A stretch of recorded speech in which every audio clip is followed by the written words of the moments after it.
Ils s'appellent Pélican, Arash, Homa ou encore Shamroch.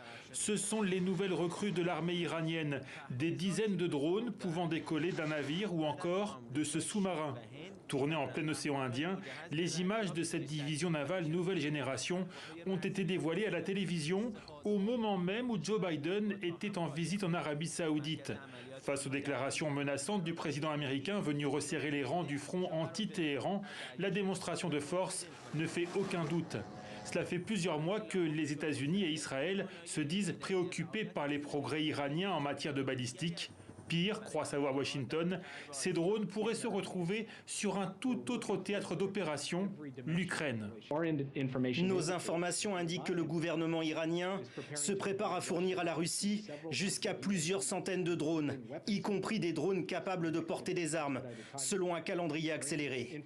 Nos informations indiquent en outre que l'Iran se prépare à former les forces russes à l'utilisation de ces drones. Les premières sessions de formation auraient commencé début juillet, ajoute la Maison-Blanche.